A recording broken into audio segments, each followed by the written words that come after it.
last one's a 2-on-2 angle game. So the white team's going to get a puck that the coach puts behind the net. They both have to go behind the net. These guys get up and angle. Okay? And then you play it live 2-on-2. I'm going to change one thing in this drill. At the end of this game, so they just play 2-on-2, and then on the whistle, the red team's going to get the puck and it goes the other way. But at the end of the drill, the 4 players on the ice have to sprint to the red line. If you win the sprint, you get a goal. If you lose the sprint, your team gets subtracted a goal. And that's just a way to kind of incentivize that. So instead of just drifting back, that's what I'm going to do. So then day 2 of training camp, so what we'll do is day 1, we'll walk off that ice. We walk right to an area in the middle of locker rooms. We have another meeting. From that meeting, we walk on the far sheet, and then we go right away. And now we're going to start to build our track principles. So just like Orzo said to me, the reason I want track to go first is because it's an identity piece. It's what we want our team to be about. So I'll just rip through a couple of these drills. First one's just a simple warm-up. But again, it's kind of got that track principle of coming back. Coach lays the puck, it's a chip, and they go back the other way, and it kind of goes back and forth. Okay? You see it just keeps kind of going back and forth, and it's just that kind of, you're building some track principle into it. Now we're going to start working our part to hole. One of the big parts of our track is our defenseman on the strong side. If you're not gapped down, we want you to hourglass inside the O-zone, inside the dots. Okay, so we're trying to build that hourglass. So he starts with an hourglass. You're building that habit and that mentality, part to hole.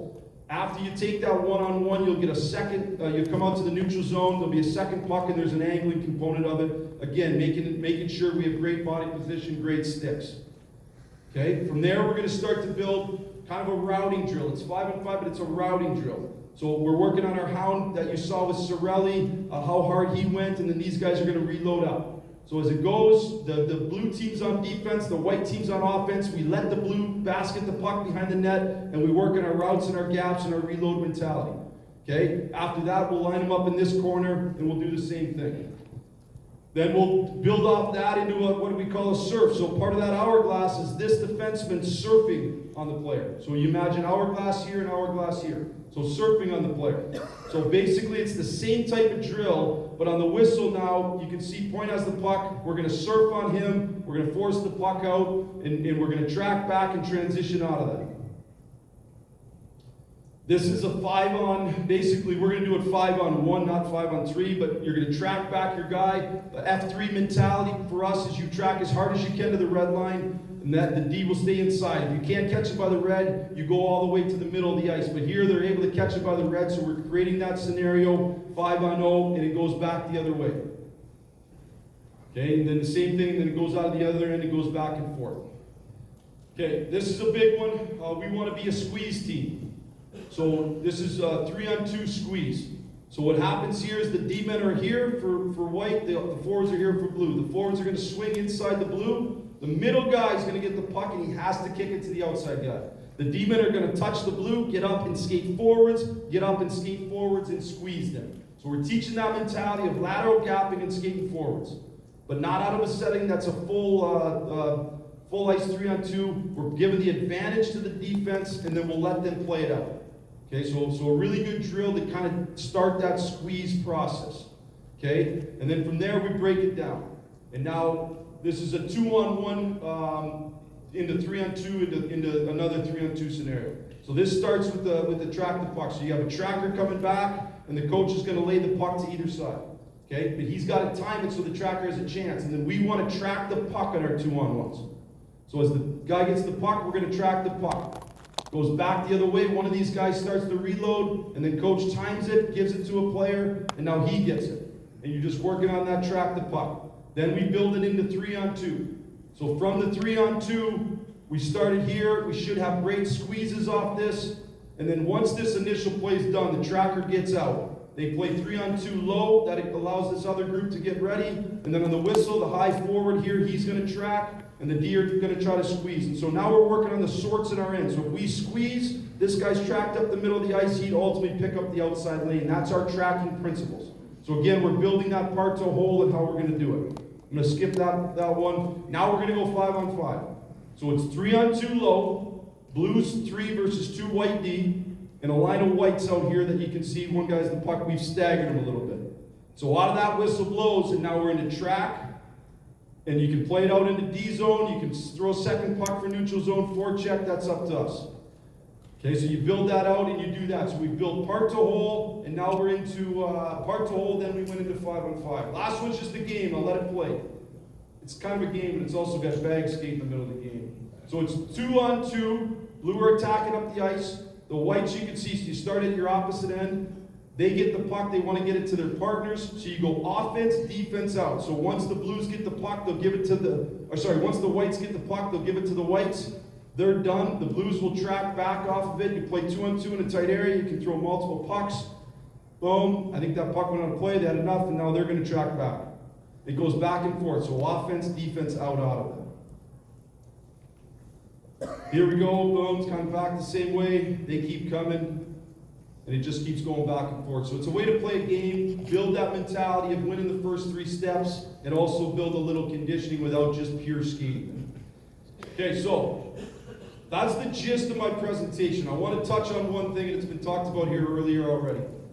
I'm going to show this clip again because I don't care. I love the moment, and I'm going to walk you through my own personal experience in this and where I was. See if I can get this sound on. Okay. There's that winning goal. Sound up, please.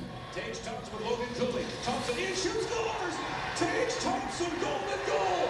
And the United States has won the World Hockey Championship for the first time in 92 years.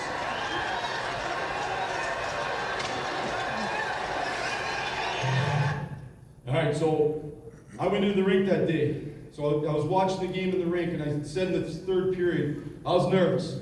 And I said in the third period, all right, I'm getting in the sauna. So I got in the sauna for the third. I love the sauna. And so I got in the sauna for the third, but I didn't plan on overtime. So now I'm dying. Like, I'm dying at this point, right? And that goal goes in, and I did have shorts on. I'm fist pumping by myself in the sauna. I thought it was an amazing moment. The person I thought of as soon as that goal went in was this guy. And I thought, first off, I was pumped that I found this picture. Because any of you that knew JJ, that picture's apropos, okay? He was such a fun person to be around, such a great man to be around. I thought of JJ, and man, he must have been smiling down, because nobody cared and wanted to win that gold medal at the Men's World more than JJ. Nobody. I had the opportunity to be the Men's World head coach. 3 times, actually, but my first time, unfortunately, was JJ's last. And we actually had an unreal tournament. And so in that tournament, we lost the first game. We were playing Germany, and we lost it to Germany. And I remember we go through, after that, we won 6 straight. I think it was the best stretch of games the U.S. has ever had. Played that 6th game, we were playing for the #1 seed. We played Russia. It was awesome. 14,000 Russians are in there. Flags hitting my head every second. They're draping it over the thing. I mean, it was an amazing experience. We won that game. So now we're the #1 seed. We got to play the 4 seed. And we go into the quarterfinal game against Finland, and we lost that game. And Newsy talked about heartbreaking. That was heartbreaking. But it was mostly heartbreaking for me. I remember this vividly. I got to the coach's room before the management did. And I remember JJ and his management team walking in. And I'm sure we've all had this feeling, probably more about our fathers, but you just feel that level of you let somebody down. And I was so effing disappointed that I had let JJ down. Because I knew what it would mean to him. Nobody gave more blood, sweat, and tears to the men's world teams than him. He filled rosters and he filled water bottles. And so I just think, it's important, again, you talk about the impact you have on human beings. The role you guys are in as coaches, you have huge impacts. That man had an impact on me that remains to this day. And I just thought it was important to remember him here today. And so that's my presentation. I appreciate the opportunity. I think we've got some questions. Yes, we will.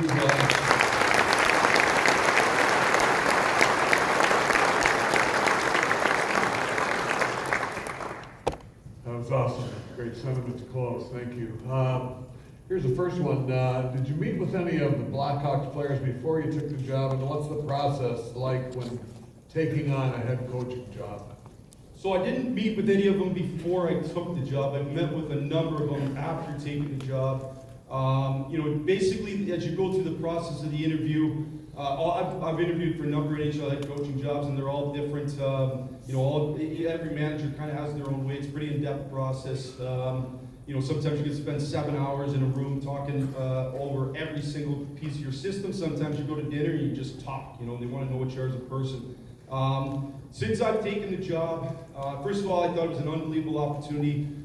Really thought it was an unbelievable fit for me. Both my experience levels, my skill set, and the great player pool I get a chance to coach. So I'm really pumped about it. Like I said, I've tried to get to start the process of building a relationship with players, whether that's on the phone, whether that's going to see them in person. That's been the first step, is building that relationship. And then the same thing with our coaches. Our coaches are kind of scattered at different spots in the country. I was in Michigan for the summer. Mike Bellucci was actually there, so we could get together. Michael Pekka was in New York, so we did some stuff on Zoom. Anders Sorensen was in Chicago. We did some stuff on Zoom, and then we're actually getting together Monday for our coaches meeting. So look forward to getting together as a group and number one, formulating how we're going to play, what's going to be most important, as we've already kind of talked about, and then kind of buckling down our training camp. All right, awesome. How about, let's go to goalies in your history. Obviously, you were a goalie. What do you look for in practice plans and drills to ensure it's good for goalies? That's actually an excellent question, because I think it's easy to forget about them. Ultimately, they are the most important person on the team generally, and sometimes you don't build your drills sometimes you don't think at all about goals. And I just think it's important to keep that in mind, that perspective of what the goal is. So I'll give you a huge example. You're either training people to do it right, or you're training them to do it wrong. That's a reality, right? You're either training them to do it right, like you make them stop, or you let them move. Well, same thing with goalies. And so with goalies, when they make a save and it goes that direction, most goalies are trained to get up on their outside leg, inside edge, get up here, and go to the puck. If your drill is going so fast with shots that they can't do that, you're actually training them to do it wrong instead of right. So then you have to learn, you have to put drills in that have enough spacing that they can at least move over, set, okay, good, where's the next shot coming from, and take that next shot. So you got to try to build that spacing. Now there are times where I go to the goalies and be like, this one's not for you. You know what I mean? Like that's reality. Sometimes there is that kid, but you just communicate that with them at times. Another example I'll give you, this is more advanced, but in Detroit, our guys wear heart rate monitors, and so we knew when what we found over time is when the practices were too hard on the goalies and they were in the red. Now you don't have to be you know when it's really hard on the goalies, so you don't need the heart rate monitor. But when they were in the red, their performance really dipped. And so we ended up bringing a third goalie out for each practice. You guys, I know, can't always bring a third goalie out, but you can at least keep that part in mind.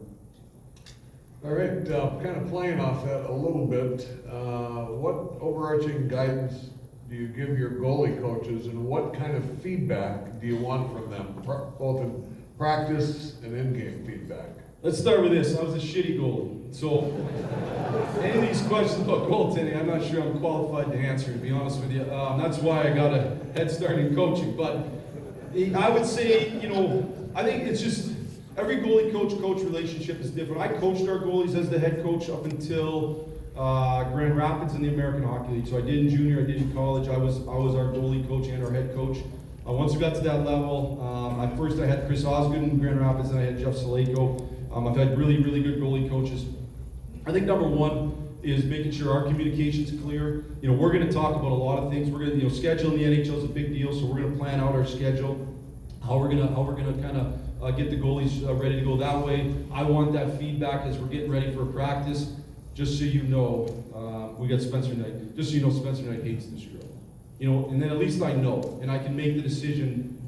F them, or let's make an adjustment. You know what I mean? And so, but that kind of communication I think is really important. Well, why does he hate it? Well, he hates it because there's not enough time in between. Yep, I got to listen to my own advice that I just gave it the level 5. I got to come up with a different drill. So I think that communication is critical.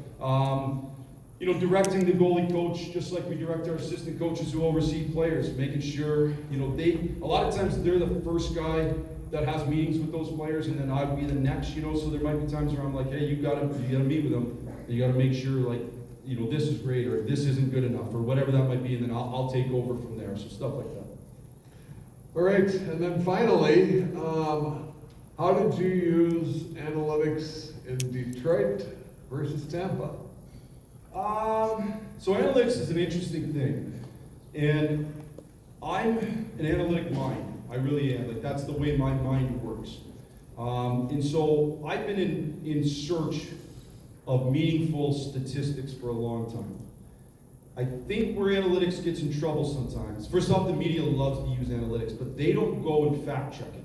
So they don't go back and look and say, is the stats really evaluating what it says it's evaluating? A lot of these stats are done with algorithms. And if the algorithm's is not written properly, you're actually not measuring what you think you're measuring. Or successes aren't successes and failures aren't necessarily failures. So my first thing in analytics is to dig deep. And so I'll get with our analytics teams, and we look at expected goals models, and we look at things like this. So in Detroit, we built a platform that measured not just what I call box score stats, like not just expected goals or we have a WAR in Chicago, but also system success. So how is the Detroit Red Wings' success in breakouts and D zone and neutral zone comparative to the rest of the league? And so in order to compare it to the rest of the league, you got to build an algorithm. And we would literally watch, I want to say, 500 to 1,000 clips and be like, yep, that's a D zone, and yes, that's a success. Or yeah, the breakouts are easier. Yes, that's a breakout, or no, that's not a breakout. You kind of build that up from there. So it's an in-depth process. And you guys all don't have that kind of same ability to do that. I get that.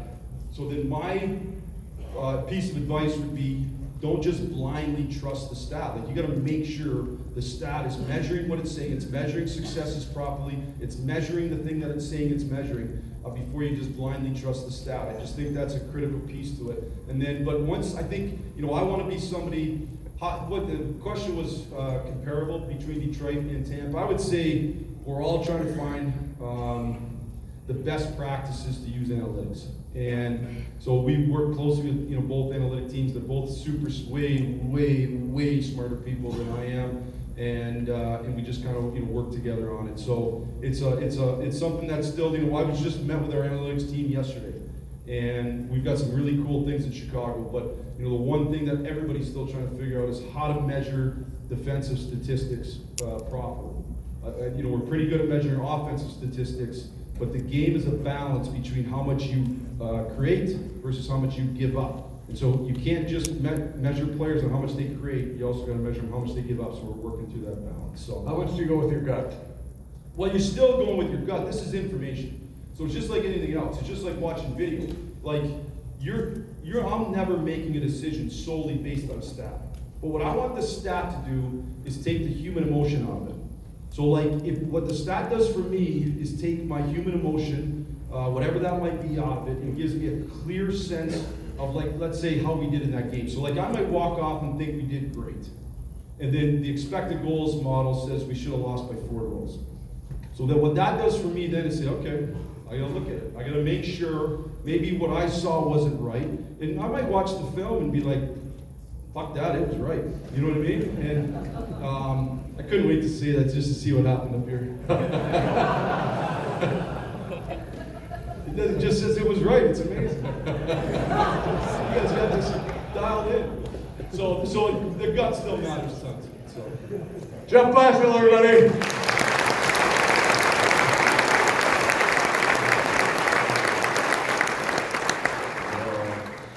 Just wanted to see what was going to happen up here, huh? That's beautiful. Flash mentioned the great late Jimmy Johansson, and actually kind of fun lesson in history. His father, Ken Johansson, he got the coaching certification program started within USA Hockey. That was a long time ago, back in 1973. So the Johanssons have had enormously positive impact on our sport. And we finish this morning in a fun way. And our final presenter here on the main stage this morning, she grew up playing hockey in Metro Detroit, and a background in sport and exercise psychology. She did some federally funded research around sports and fun in youth, and it was all around keeping kids in sport. We've had the great pleasure to use her expertise within our associations across the country, and she's going to finish us off here today with a presentation on practice engagement. Please welcome Heather Maddox.